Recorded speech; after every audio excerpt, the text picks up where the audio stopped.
Hey guys, Dave Briggs just finished an awesome episode of the Superpower Podcast with the legendary broadcaster Bob Costas, who hosted 12 Olympic Games. He shares his top 4 moments from that 30-year period, as well as some of his more viral quotes from the Games, from Greek mythology to race walking and curling. Some interesting thoughts on what makes the Olympics so unique compared to the NFL or Major League Baseball. What Bob would like to see at the opening ceremonies for LA 2028. And we start with how the LA Times described Bob's retirement from the Olympic broadcast as being like Christmas without Santa. Here's Bob. Okay, so Bob, I read this great quote as I'm preparing for this, and it was shortly around the time that you stopped doing the Olympics, and it was in the LA Times. The Winter Olympics without Bob Costas as well. It's Christmas without Santa. And for me and my generation, that sounds about right. Does that? What do you think of that statement? Well, it's very nice, and I appreciate it, and I understand it. I'd like to think that some of it has to do with having done a good job, but also some of it has to do with longevity. When I was in my first few Olympics, there were people who said, "Yeah, we like him, but we miss Jim McKay." Mike Tirico is now doing the Olympics. My successor, another Syracuse guy, got the first Bob Costas scholarship at Syracuse University in 1987. He was the perfect person to succeed me as the Olympic host and Al Michaels as the Sunday night play-by-play guy. So he's doing an excellent job by any objective measure. But there are still some people who, for the past many years, were used to me.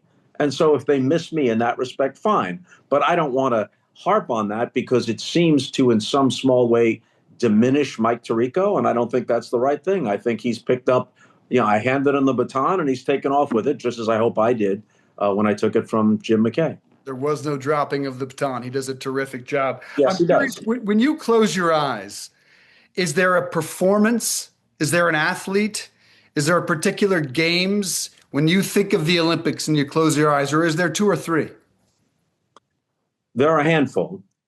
One, even though it is no longer the record, is Michael Johnson speeding down the track in Atlanta wearing those golden shoes as he anticipated winning gold medals, which he did in both the 200 and 400 in record time. And because it was in Atlanta and all the flashbulbs popping all around the Olympic Stadium and a home crowd rooting him on, that's one of them. At that same Olympics, Ali lighting the cauldron in such a dramatic and unexpected way. It was a complete surprise to almost everyone, including me and Dick Enberg. Dick Ebersol didn't want us to know. We always knew, whether it was me and Dick or me and Matt Lauer or me and Katie Couric, whoever I was doing it with, we always knew so that we'd have some notes on each of the torchbearers and then the final torchbearer. But he said to us, you will recognize him or her immediately, but we want your reaction to be as spontaneous as that of the people in the crowd. And you'll know what to say. You'll think of what to say.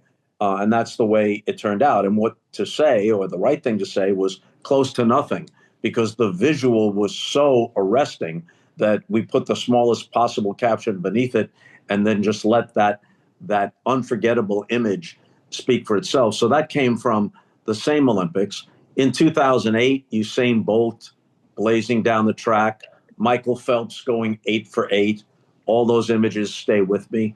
There are a lot of them. And then also just images of the host cities and country, which were not necessarily connected to competition, but just images of things I saw as I tried to familiarize myself with the host city and country.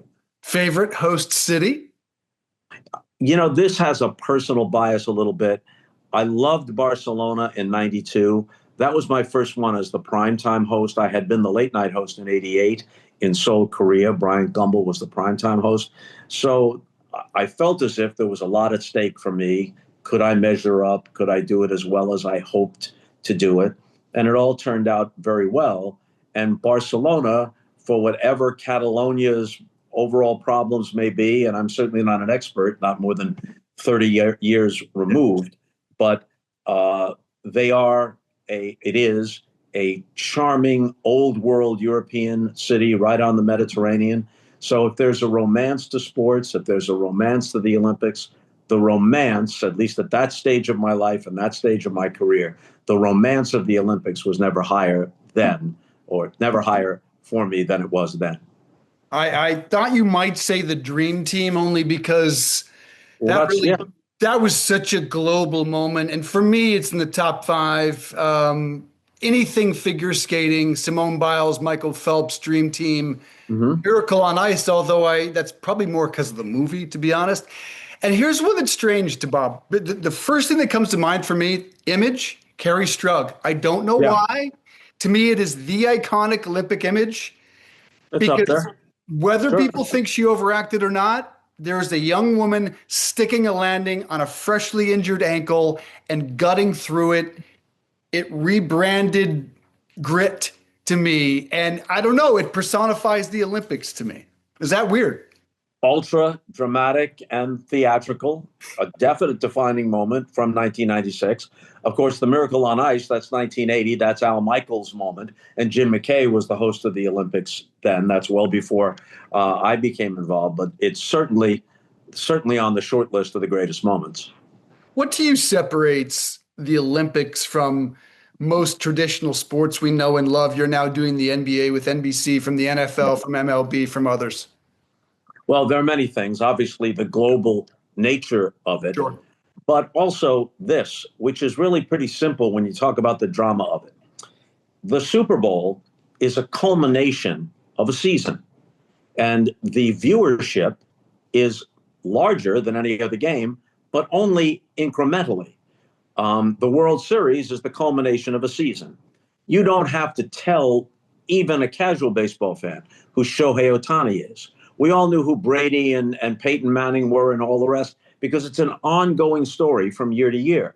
And whether you win it or lose it, you're right back at it unless you retire, right back at it within a few months when the next season starts or the next training camp or spring training starts. But with the Olympics, for the vast majority of competitors, they are preparing and training in the shadows, relatively speaking. And especially in the United States, we don't pay that much attention to the world championships as they may in some parts of the world championships to track and field and whatever. If Michael Phelps had put together a competition 2 weeks after the conclusion of the 2008 Beijing Olympics, bringing together every competitor who was in the pool with him in the Olympics, and we showed it in prime time, it would have gotten a rating of 3. In the Olympics, in the context of the Olympics, it rivets the entire nation. And so what you have is, unlike other sports, where the difference between the biggest events and the average event is a matter of degree, in the Olympics, especially in terms of American viewership and interest, it goes from close to zero to off the chart. And it also means this, that for those competitors, often in competitions that last seconds, maybe minutes, all those years of preparation are distilled down to literally a moment. It's funny you say that because a prior guest on this show was Tara Lipinski. And I said to her, you were 15 years old. Yeah. And 4 minutes would define your life. That's right. And she said to me, that's why I love the sport. And that blew my mind because I said to her, Rory McIlroy can drive under the wrong hole at the Masters and birdie that hole and win. If she makes one mistake, That's right. it changes her entire life. You've got it exactly right. You've got it exactly right. That it is the ultimate do or, in effect, die. Do or die. It's truly remarkable how it comes and goes in and out of our memory. What would we know the names Michael Phelps, Simone Biles, Tara Lipinski, Ben Johnson, obviously on the other side? I mean, would these names be lost to history without the Olympic movement? Largely, not to the real devotees of those sports. You know, there are people 2 years removed from the Olympics who are aware of who the top pole vaulters are or cross-country skiers are. There are people around the world and in the United States that fit that category. But that is an infinitesimal number of people compared with those who at least casually follow baseball, football, basketball, hockey, golf, whatever it might be. Yeah, it truly is remarkable. When you've studied these stories over the years, and I'm curious, what if anything, is there a difference between an NBA athlete, an NFL athlete, and an Olympic athlete? And I say that because as I've begun to interview them, it's a grit that these Olympic athletes have that I'm not saying LeBron doesn't have, but he was put on this earth to be one of the great basketball players of all time. And I wonder if it's like will over skill is just greater in Olympic athletes, if that's the separating factor. Whereas for an NBA or NFL player, it's just sheer ungodly talent. Well, even given the talent, especially in the modern era where everyone prepares differently. It used to be the off season, you had a steak and some potatoes at a banquet, and then you did a bunch of sit-ups and wind sprints at spring training to get into shape. It's not like that anymore. LeBron literally invests millions of dollars on an annual basis in his physical well-being, in fine-tuning his body, which is not only his moneymaker, he's got enough money, but it's the key to his legacy and why he's been able to play at a very high level into his 40s. But generally speaking, it's a generalization. We think of Olympic athletes as solitary performers. Everything we are citing here are team performers. And so it's a bit different in that respect.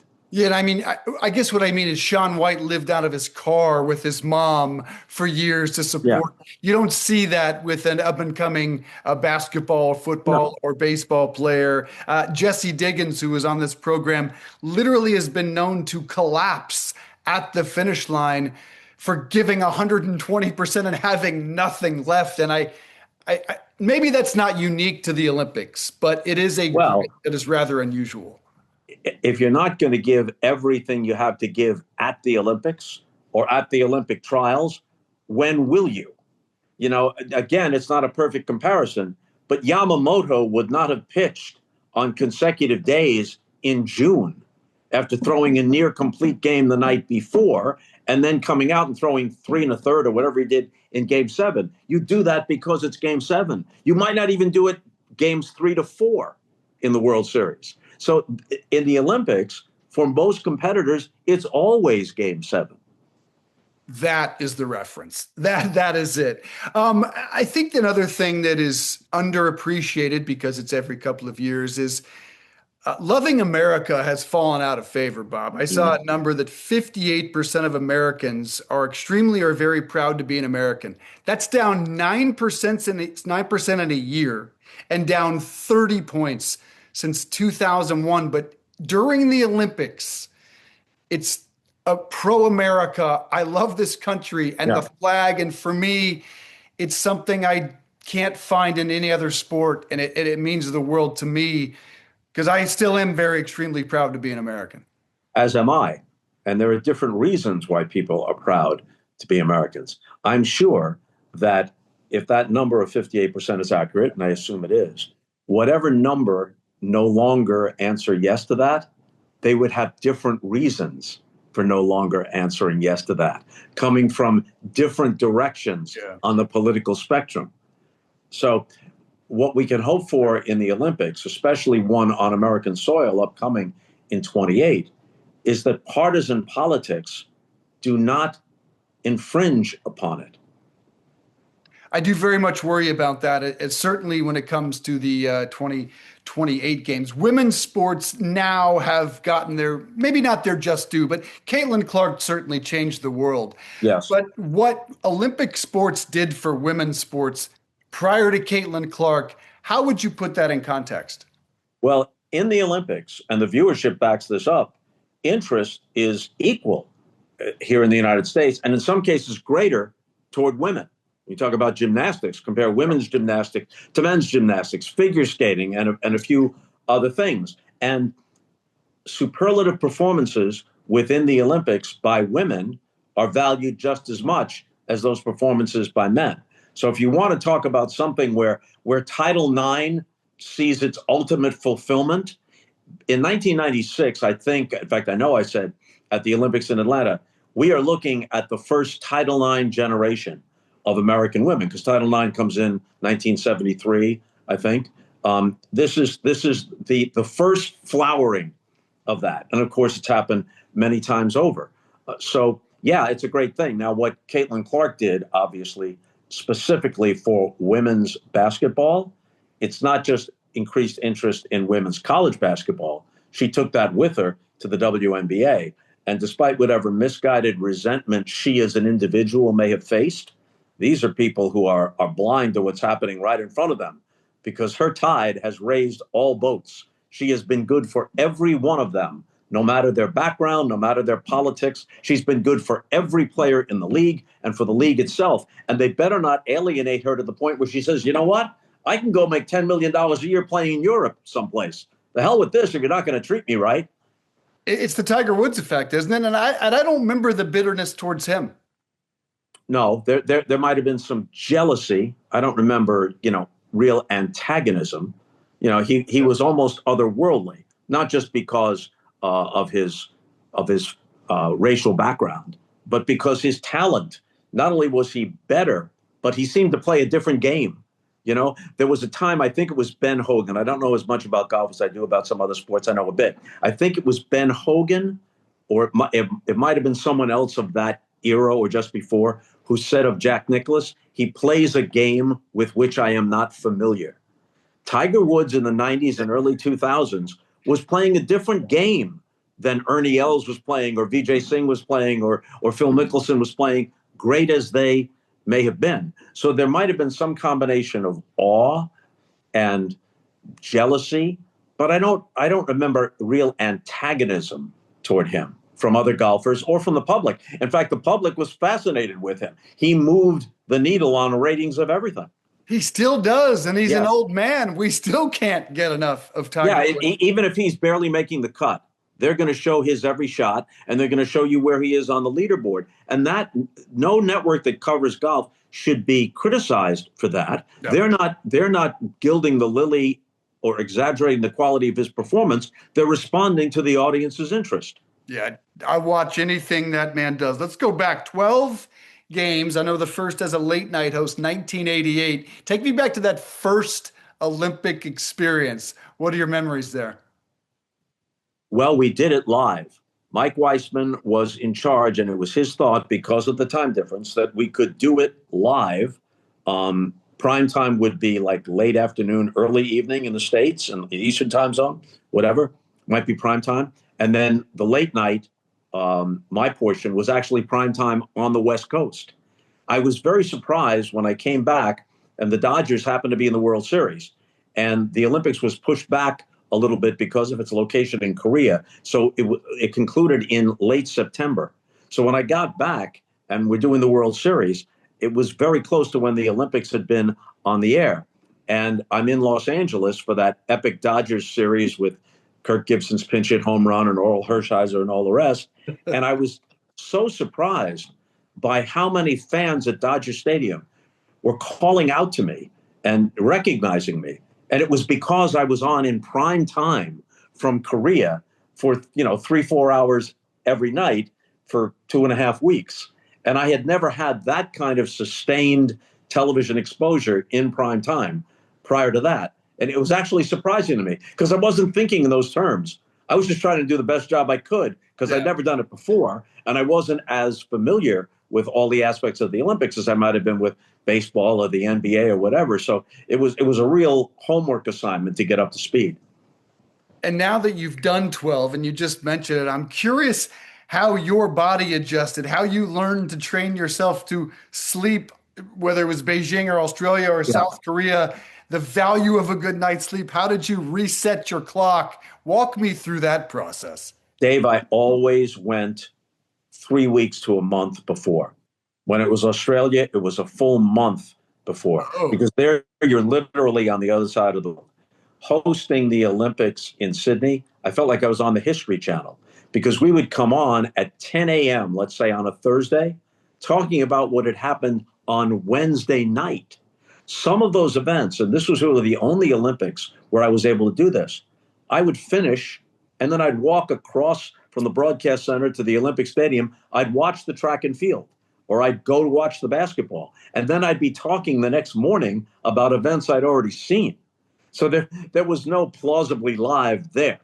But I'm not good with jet lag. Some people are. Some people can take a flight to Paris, hop off the plane and take a meeting.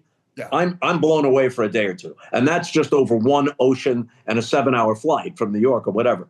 When I got to Australia, I was a zombie for the better part of a week. And I was even worse coming back, even worse coming back to the United States. So I got there a month before, partly to acclimate myself, get my body rhythm straight, to your question, but also I tried to do this with every location, not so much in the United States. The two I did in the US were in Salt Lake City and Atlanta, and obviously I was familiar. But when I was in Australia, I went everywhere. I went to the Great Barrier Reef. I went to the Outback. I went to Brisbane. I went to Melbourne, not just around Sydney and the Opera House, because I tried to embody as best I could what Jim McKay had told me. Remember, yes, it's a sports event, but it's a 3-week miniseries, and it's a travel log, and it's a cultural panorama. And you are, for the large part, their guide. And so I tried to prepare to do that. And in part, that 3 to 4 weeks early, is that because you do really value a good night's rest and know that broadcasting an Olympics without it is impossible? And what's your routine there? Are you an 8-hour guy? Yeah, I was then a 7 or 8 hour guy. You know, I always had them put a treadmill or a bicycle in the room so you could get some of that out of the way at whatever hour.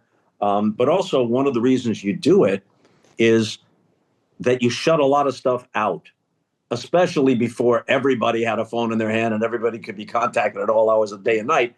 You get out of the way. So the phone isn't ringing. You don't have a zillion people asking you for tickets or for favors or to come and do this or that. And that's where you do your final preparation. You're a fool if you think you can cram like for the term paper or something. Yeah. But you can get the last 10, 20% of it done away from everything with no distractions except the Olympics itself. And when people say, when I came back from the Olympics, people would frequently say, boy, you must be exhausted. And in truth, 15 hours of the day, I was just about either being in the broadcast center or preparing. There was nothing else distracting me. I wasn't thinking about anybody else or doing anything else. I might have been thinking about somebody else, but not doing anything else. You know, other than sleeping, that was it. So actually, there was a regimentation to it that was liberating in a way. Wow, that's interesting. And working out is still part of your routine. I mean, you're in insane shape. You don't seem to age from this side of the camera. What's the secret? I keep hearing that BS, and then I'm shaking and going, I'm falling apart. I can show you photographic and video evidence. All right. that isn't true. But what I tend to say is a little bit of good genes and some good lighting. Although right now I'm not sure there's any lighting at all. So there's no wellness routine, no strict. No. You know, my wife is very health and fitness oriented, and so she shames me sometimes. But you know, when I'm in New York, I have a trainer. I'm out in California now, so you do it on your own. But we have, you know, access to a gym, and you try not to. I love food. People are shocked. I could eat a linebacker under the table. You know, if I didn't have the metabolism of a hummingbird, I'd weigh about 300 pounds, and it would be a very unsightly situation. So, you know, but here's the thing. I don't eat junk food. I won't just grab a bag of potato chips. If I'm going to overeat, I'm going to have 2 cheeseburgers at PJ Clark's, or I'm going to eat the entire pizza at Patsy's or John's Pizza in the Village. For me to go to excess, it has to be at the top of the pyramid. And then the rest of the time, you know, I'll make up for that. I'll have a salad the next couple of nights for dinner. All right. So it's always, you know, here's what I always say. Now, this is more information than you want. Yeah. I say to people, I have to be a welterweight. If I become a middleweight, then I got to watch it. I got to be at the welterweight limit of 147 to 150. If I get into the 150s, then I'm a middleweight and I'm out of my weight class. I got to come back. I remember the pink guy. Oh, really? I don't. To refresh my memory. What's your recollection of that story? Well, there's a lot of things. First of all, think of the timing. What are the chances that an adult gets pink eye to begin with, or more accurately, viral conjunctivitis, but that it would literally come on the morning of the first broadcast of the Olympics, and that its duration, since it was viral conjunctivitis, is almost exactly the duration of the Olympics. So I wake up that morning and I don't feel bad. Getting out of bed, I don't feel bad. You go into the bathroom and splash a little water on your face to wake up, and I look, and I think it was the left eye that was red and kind of approaching a slit. And so, I get dressed, I feel fine. I go into the broadcast center, you go to the infirmary, and the NBC doctors say, they theorize it's some kind of bacterial infection. How I don't know. So they give me antibiotics, but then they realize when the next day it jumps from my left eye to my right, it's not a bacterial infection. It's full-blown viral conjunctivitis. So what can you do except try to make light of it, which I did. You did. But think about it. We've all gone to work, if you're a professional at all, not feeling well. If you're sick as a dog, you do your version of Michael Jordan's flu game. If you had a broken leg, they put a cast on it, it's under the table, and no one sees it. But this is literally written on your face. So you can't disguise it, even though I tried to blunt it by wearing glasses rather than contact lenses. There's nothing you can do. And I tried to hang on, Dave, as long as I could.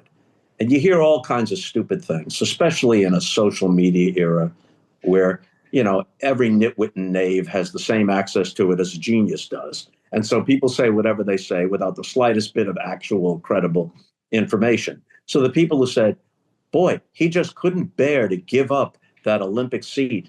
The only reason I did it was that no one else had prepared to do that job.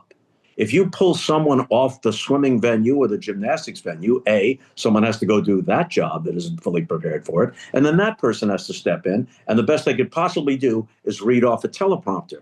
Plus, if you're not going to go to the sports staff, ultimately what they had to do when I had to wave the white flag, because after 6 or 7 nights, it got to where I couldn't even be in the lights. I couldn't read a prompter, but I was always a pretty good ad-libber. So I was ad-libbing a lot of the stuff for several days. But then it got to the point where I couldn't be in the light.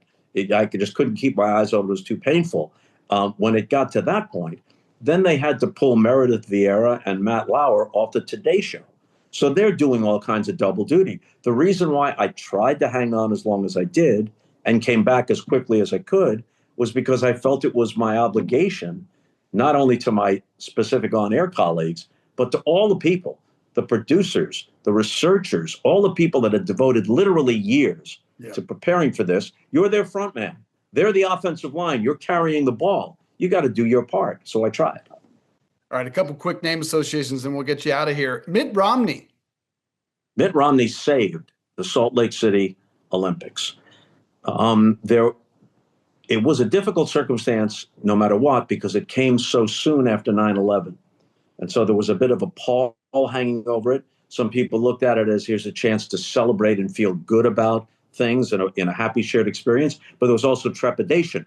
We didn't know when the next thing might happen on American soil, or in this case, on American snow and ice. But also, the Salt Lake City Olympics almost collapsed prior to that because of a bidding scandal that implicated a whole bunch of people. And there was a congressional investigation and a black mark on the reputation of the Olympics.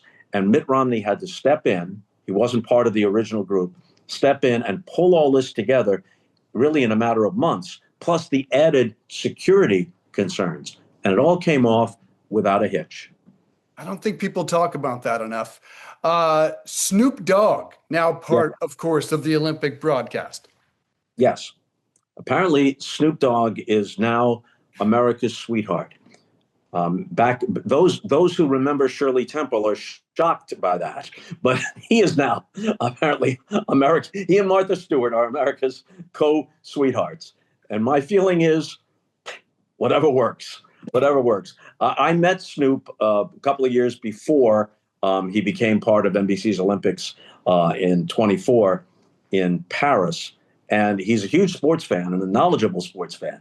So he was almost ridiculously kind to me, like how he was thrilled to meet me. I don't know why, but that, because of sports.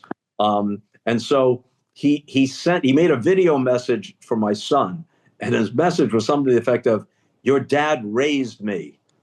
Now, I don't want to be responsible for everything he did. So I don't want to leave me out of that. But apparently, when it came to sports, I was among probably those that he thinks of growing up and following sports. Well, you are the GOAT, sir.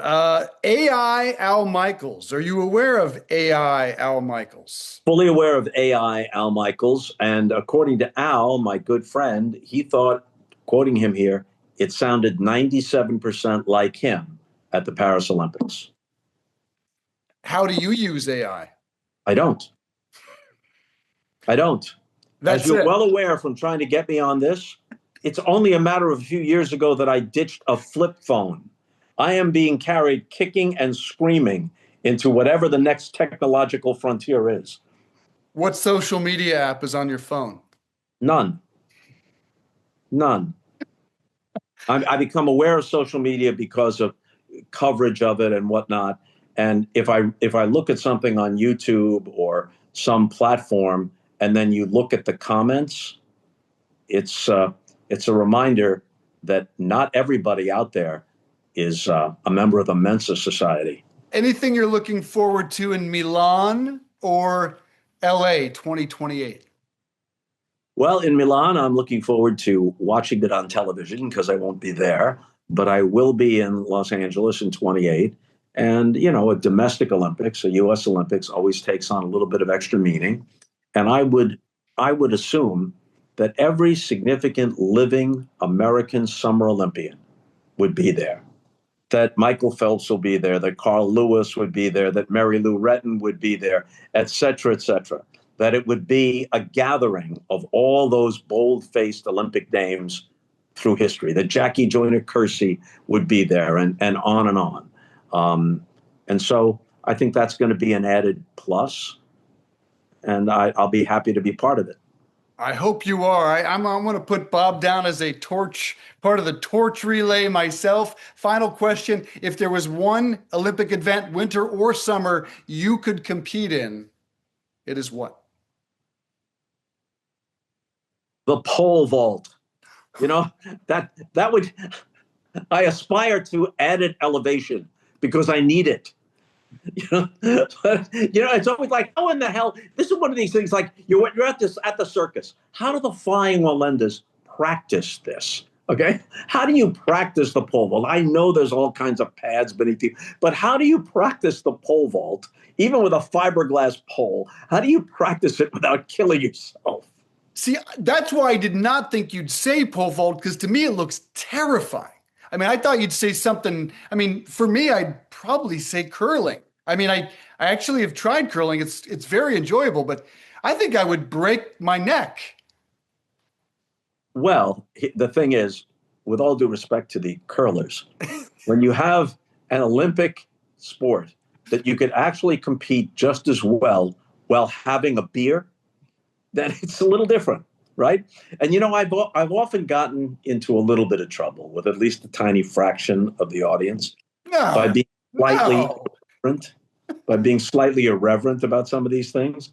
So in '92 in Barcelona, we did a digest each night in prime time, a digest of Olympic events that didn't get a lot of prime time coverage, but were nonetheless interesting. So in one package, there were a bunch of race walkers. Now, I don't know how many avid race walkers there are in the United States. In Eastern Europe, if you're a great Olympic race walker, you could be the toast of Romania. I'm not sure how it plays in the United States. Yeah. So we come off the package of the race walkers, and I say something like, having a competition to see who can walk the fastest is a bit like a contest to see who can whisper the loudest. Eventually, don't you just start talking? Eventually, don't you just start at least jogging? Now, this seemed to me to be harmless, but the small cadre of race walking devotees within the borders of the United States wanted my head on a stick. But that's sort of the same thing with curling. I think actually part of the reason why people like it is that it's so freaking goofy. Like they figure their Uncle Fred could be a curler. Not that it doesn't take skill. Of course it takes skill. But it's like billiards. Billiards is a sport. But you could be Minnesota Fats and still be good at billiards. You don't have to be in like tip-top Olympic shape. I still remember the quote about the race walker, so I can't imagine what that community, they probably never forgot it, dude. They probably. Luckily, they're relatively few in number. You know, when you're on the air as long as I've been and for as many tens of thousands of hours, you don't remember a whole lot of what you said. Yeah. But only about a month ago, I was doing a thing at the Paley Center in New York. And Bud Mishkin, who's a very smart and interesting New York area broadcaster, was the person interviewing me. And he said, "You had my favorite Olympic line of all time." And I honestly didn't know what he was referring to. And he reminded me it was the opening ceremony in Athens in 2004. And a huge part of the opening ceremony was devoted to Greek mythology. And so they get to Oedipus. And I turned to Katie Couric, and it just popped in my head. I said, "Oedipus, as you know, Katie, is the figure from Greek mythology who murdered his father and married his mother, a sequence of events that seldom turns out well." Now, I imagine, again, it was before social media and before people could find you as easily as they do now. I imagine there were some people who believed that every moment of the Olympics has to be treated like high mass, who didn't appreciate it. Yeah. But to me, especially at the opening ceremony, it seems to me like it's half Cirque du Soleil and half UN Security Council meeting. And I'm just trying to split the difference. You know, I must admit, I never figured out exactly how to do it. And I don't think anybody ever has, because it's so many different things at once. You did it better than anyone ever, and that's why it is like Christmas without Santa. 12 games. I like to think of you as the godfather of the Olympic broadcast and the greatest of all time in sports broadcasting. And I think we need like an Instagram feed with Bob Costas isms. So we need to go through your entire catalog, and that would be magic. I will put that together, buddy. A great pleasure. Always. Thank you, Dave. The best, man. I appreciate it so much. We'll get you that brand new, beautiful bed when you come to New York. Thank you, sir. Thank you very much. Take care. Good to see you, Dave.